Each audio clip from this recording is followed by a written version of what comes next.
Hi guys, this is Rajeev. मैं बताने वाला हूँ जो आपको कुछ छोटे छोटे ऐसे वाक्य हैं जो आपको इंग्लिश बोलने में मदद मिलेगी। यानी कि आप इसे समझ लीजिए, आप इसे रट लीजिए, चाहे जो भी आप जैसा चाहते हो वैसे इसे समझ लीजिए और आप इसकी मदद से बहुत सारा वाक्यों को बना सकते हैं। तो चलिए स्टार्ट करते हैं।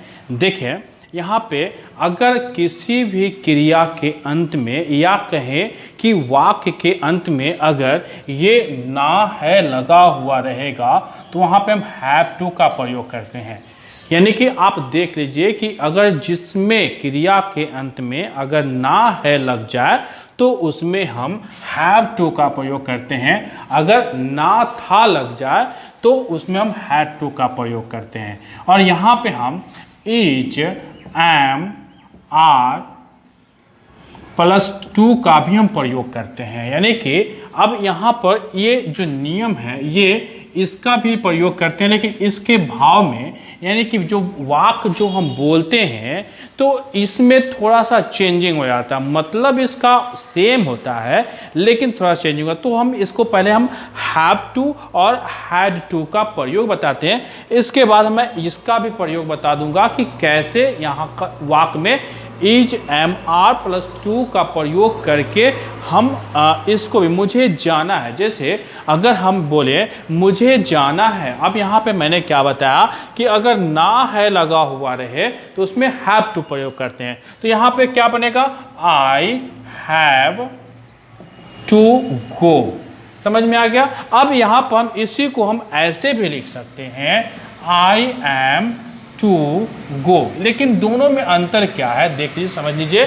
दोनों में अंतर, दोनों का मतलब सेम ही है, मुझे जाना है। But the difference between two sentence here and here is कि इसमें क्या है कि ये कंपलसरी हो गया। यानी कि पहले से प्रोग्राम इसका है, पहले से प्लानिंग है इसका कि उसे जाना है।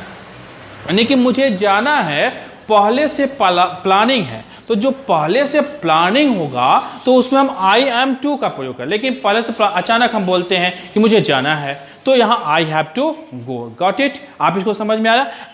आई एम टू गो बहुत, ये भी सही है और ये भी सही है, लेकिन दोनों में भाव में डिफरेंस हो जाता है। बोलने के सेंस में यानी कि अर्थ में थोड़ा परिवर्तन, भाव में अर्थ परिवर्तन होता है। यहाँ पर पहले से planning I am to go यानी कि पहले से वो सोचा है कि मुझे जाना है, और यहाँ पर कोई प्लानिंग नहीं है यानी कि आई हैव टू गो। समझ में आ गया। तो यहाँ पर एम टू अगर उसे जाना है तो ही इज टू गो, इसका मतलब वो पहले से प्लानिंग है। ही हैज टू गो इसका मतलब क्या, पहले से प्लानिंग नहीं है। समझ में आ गया।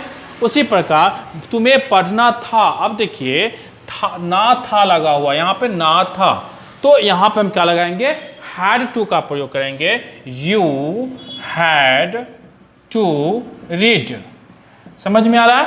उसी प्रकार से राम को आना था, राम हैड टू कम। उसे मिलना है, क्या हो जाएगा, यहां पे है लगा हुआ है, क्या हो जाएगा, ही हैज टू मीट। तुम्हें रोना है, क्या होगा, यू हैव टू बीप। मुझे पढ़ना है, क्या हो जाएगा, I have to read. Sorry, पढ़ाना है ना, मुझे पढ़ाना है तो क्या हो जाएगा यहाँ पे, आई हैव टू टीच। मुझे पूछना है तो क्या हो जाएगा, आई हैव टू आस्क। इसी प्रकार तुम्हें गाना है लगा हुआ, क्या हो जाएगा, यू हैव टू सिंग। इसी प्रकार से बहुत सारे वाक्यों को आप बना सकते हैं इसके। यानी कि अगर किसी भी वाक्य के अंत में या कहें क्रिया के अंत में ना है लगा होगा तो यहाँ पे हम हैव टू का प्रयोग करते हैं, is am are plus to का भी प्रयोग करते हैं। बट इसका मतलब हो जाता है ये आपका जो वाक्य मैंने बताया ये प्लान किया हुआ है, यानी कि पहले से प्लान किया हुआ है और इसमें कोई प्लानिंग नहीं है। समझ में आ रहा है। तो इस प्रकार से आप बहुत सारा वाक्य को आप बना सकते हैं। अगर वाक्य में ना है हैव टू, ना था, हैड टू। समझ में आया? ये छोटी छोटी वाक्य है जिसकी मदद से आप बहुत सारे वाक्य को निर्माण कर सकते हैं। तो चलिए, आपको आशा है कि आपको बिल्कुल समझ में आ गया होगा। तो चलिए, नेक्स्ट वीडियो में मैं कुछ और तरीके से आपको कुछ और सेंटेंस के माध्यम से आपको इंग्लिश बोलना सिखाऊंगा। तब तक के लिए बाय बाय, मिलते हैं नेक्स्ट वीडियो में। Thank you.